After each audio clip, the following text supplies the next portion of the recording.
Ya. Welcome to Philosophy Talks. Nah, jadi teman-teman, kita di sini mau ngapain ya?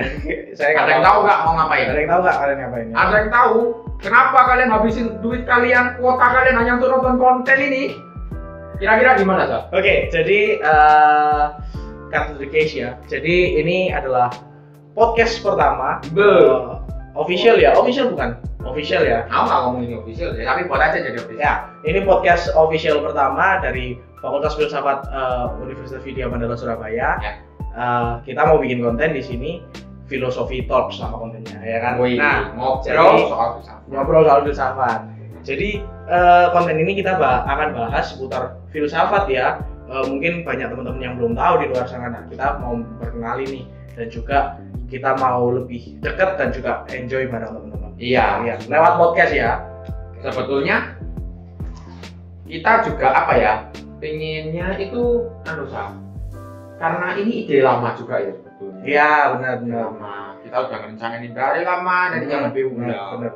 Jadi sebenarnya kita mau produksi kan, cuma karena pandemi ini salah satu yang akhirnya memaksa kita kan untuk buat produksi. Iya, Kurang lebih seperti itu. Nah, tuh. hari ini di episode pertama kita mau ngomongin apa nih, Chan? Waduh, kita mau ngomongin soal Sebelum itu, kita belum kenalan, Bos. Iya. Nah, jadi sebelum kita lanjut, kita bahas tema kita pada hari ini, efek samping belajar filsafat. Pertama-tama kenalin dulu, aku Isa. Runcan. Kita mahasiswa tua ya termasuk ya, dan terpaksa karena Tua dan tekanan terpaksa. dari dosen ya. Kok jujur kamu? Kalau gitu skripsi kita nggak di ACC kan. Ceritanya kayak gitu. Ya, Nah, jadi intinya ini apa ya? Penindasan penindasan dalam bentuk yang halus. penindasan yang tidak terlihat. Iya. Seperti itu. Tapi kalian tetap bisa menikmati penindasan kami di sini. Jadi tolong ditonton. Tolong ditonton. Tolong ditonton. Tolong habiskan kuota Anda. Kalau nggak ditonton, kita semakin tertindas. Semakin tertindas, kita semakin ternegasi oleh dosen-dosen kita sendiri. Itu udah terlalu dalam ya, guys. Oke. Lanjut aja Jadi dulu.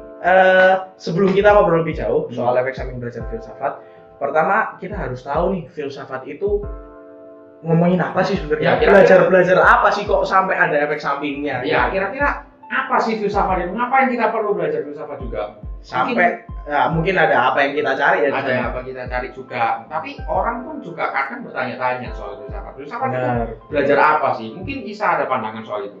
Nah, sebenarnya teman-teman, kita di filsafat ini kalau mau dibilang belajar apa ya, stigma-stigma yang muncul biasanya apa ya, macam-macam ya. Mungkin lebih ke soal kita belajar sejarah pemikiran ya kan, kita belajar politik, ekonomi, hukum, sosial, humaniora kan kayak gitu, meneliti sejarah, terus belajar perkembangan budaya kayak gitu.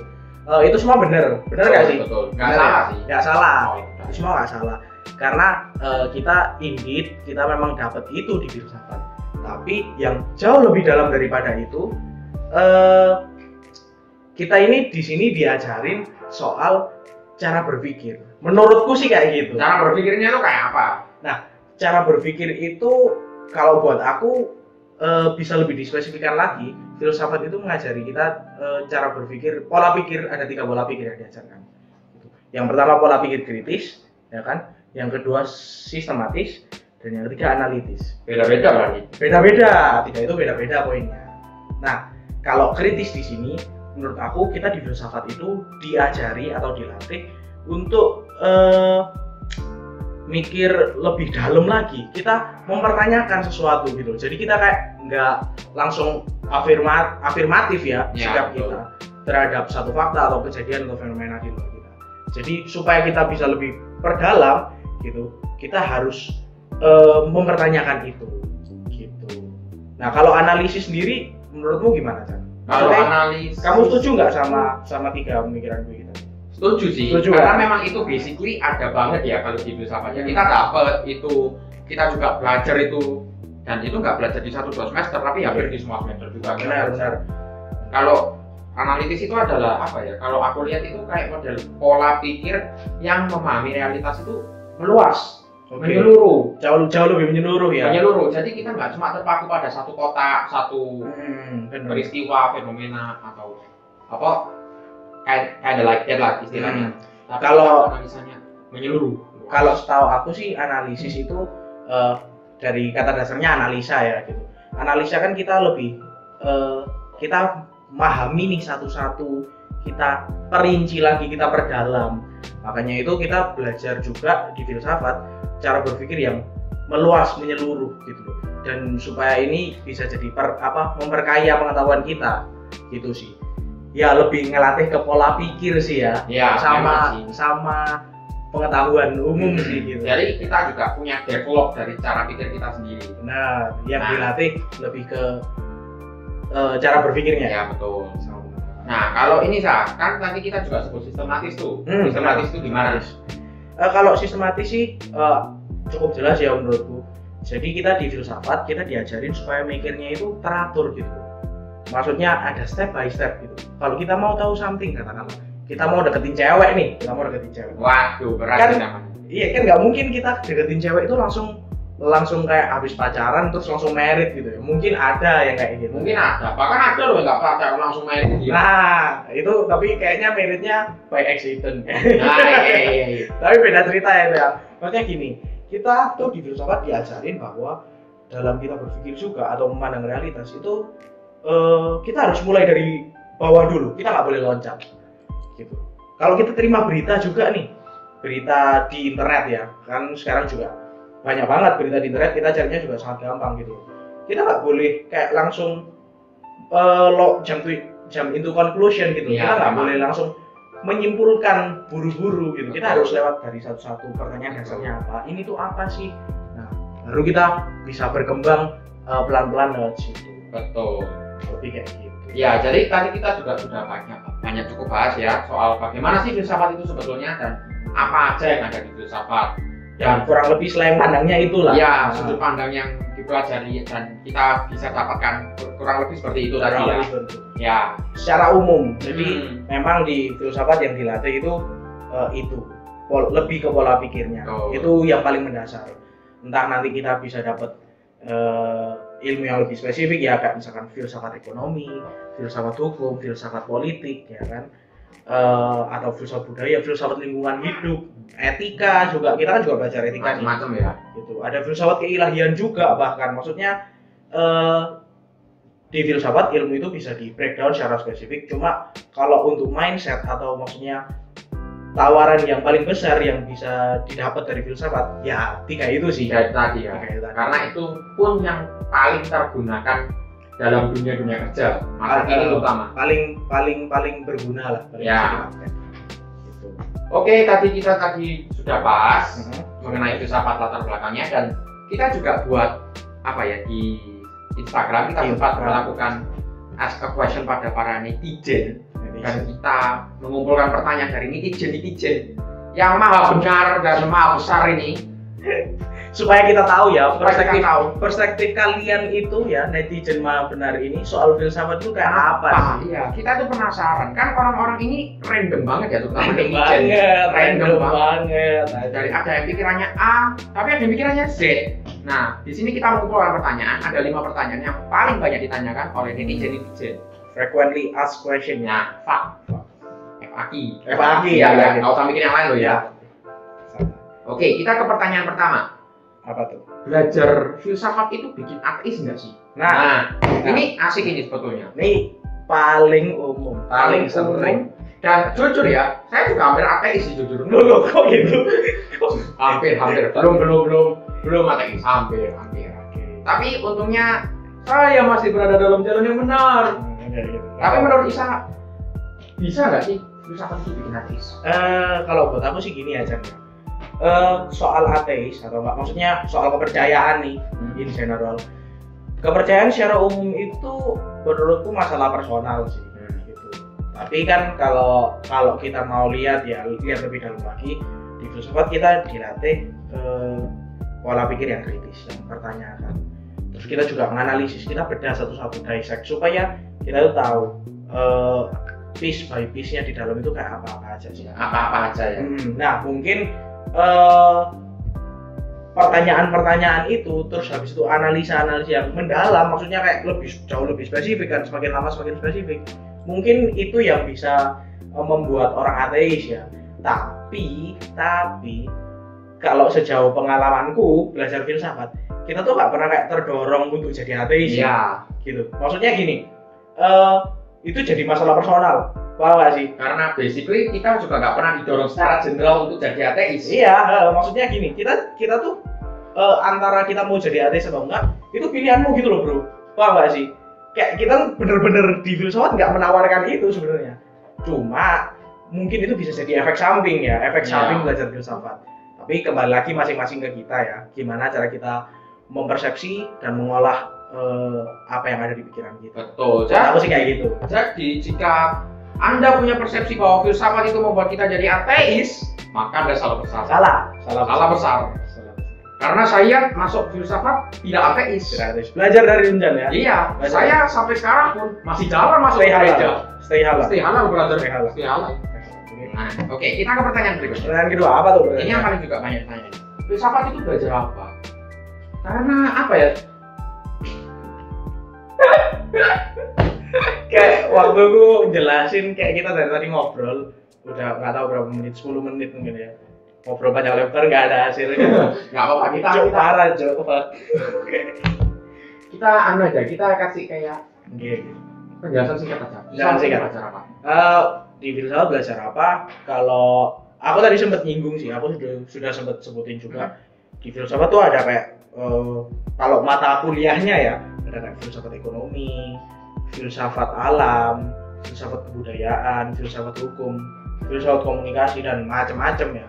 Filsafat ilmu pengetahuan juga ada. Filsafat manusia mungkin teman-teman yang di jurusan lain sering dapat itu ya, filsafat manusia. Jadi secara umum, secara general, memang filsafat tuh belajar apa aja sih yang masih masuk kategori pikirannya manusia gitu.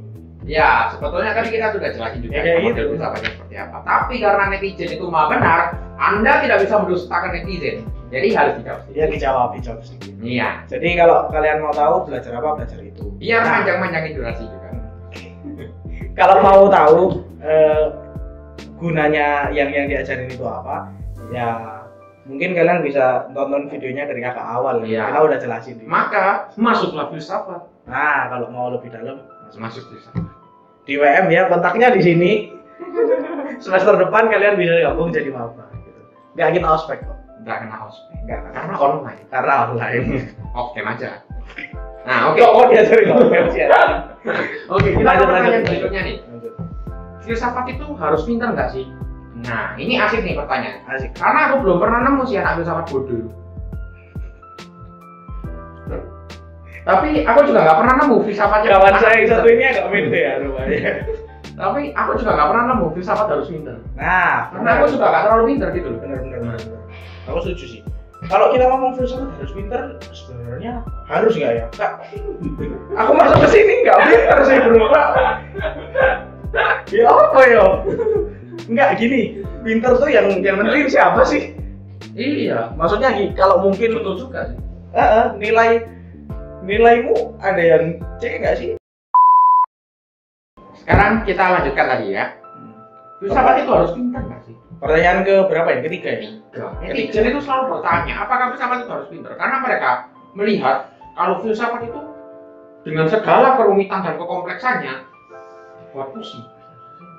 Harus pintar gak filsafat ya? Aku nggak merasa pintar sih. Jujur aja aku nggak merasa pintar. Nggak boleh kayak bro, aku masuk filsafat nggak pinter. Iya, aku pun juga nggak pinter. Tapi gimana ya?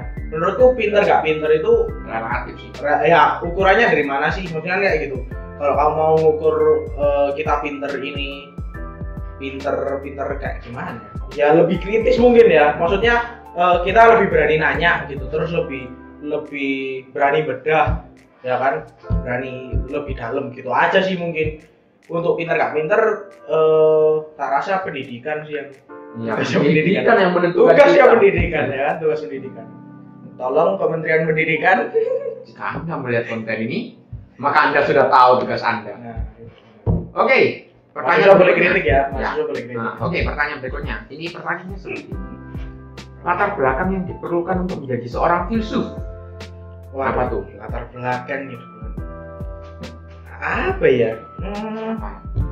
Bentar, gini. Beda ya antara kita belajar filsafat sama jadi filsuf. Ya. Maksudku kalau filsuf itu kayak levelnya udah tinggi, ya gitu. Levelnya tuh udah beda gitu loh. Kayak berabstraksi itu pun sudah apa ya, sudah ya Terserah gitu. Dia tuh lebih gini ya. Kalau singkat tangkap sih, what it takes to be philosopher kan kayak gitu. Ya mentalmu aja sih bro. Mental. Sumpah. Oke. Mentalmu aja sih. Mental itu penting. Karena gini, kita harus paham jalan. Mungkin kan kita sering ngomong filsafat belajar apa sih dan lain-lain. Kadang kita itu mempertanyakan tujuan kita gitu. Kita sering-sering mempertanyakan ulang. Entah itu tujuan kita, entah itu apa yang kita pelajari, ya kan? Setuju nggak sih? Maksudnya aku tuh sering kayak gitu. Ya nggak salah sih. Aku belajar filsafat, aku sering kayak gitu, mempertanyakan ulang, memperdalam refleksiku sih, sering kayak gitu. Dan jangan sampai kalau kamu belajar filsafat, kamu terjebak di sana. Gitu. Karena kalau kamu terjebak di pemikiran yang itu aja gitu loh, mentalmu bakal mati bro. Iya. Pokoknya apa ya? Anxiety itu penting. Kok anxiety penting? Penting. Jadi kalau kamu nggak gelisah soal kepengin tanya, kepengin tahu. Oh iya. Itu juga mengantarkan. Gitu. Itu setuju. Kalau itu setuju. Jadi memang ya yang harus disiapkan belajar filsafat ya rasa ingin tahu. Maksudnya gini, jangan sampai kalau kamu nggak bisa paham sama satu konsep katakanlah atau satu pemikiran, satu aliran, itu jangan sampai kamu berhenti di sana. Gitu. Harus terus belajar. Harus tetap kepo. Penting tuh. Harus tetap krisis. Ya, jadi seringlah bertanya karena itu jalan menuju filsuf. Jangan kebanyakan krisis tapi. Oke, kita ke pertanyaan terakhir nih. Ini gimana ya pertanyaan? Ini deh. Filsafat itu bikin kita jadi pelin-pelan. Benar nggak sih? Filsafat bikin kita jadi pelin-pelan. Maksudnya mungkin gini ya. Bikin kita jadi kayak indecisif sih mungkin kalau yang aku dapat. Maksudnya kita tuh kayak jadi nggak bisa nentuin gitu loh, nggak bisa nentuin pilihan karena opsi itu terlalu banyak. Aku relate sih sama pertanyaan ini. Ya. Tapi aku nggak terlalu jujur Nggak aja terlalu relate ya. relate.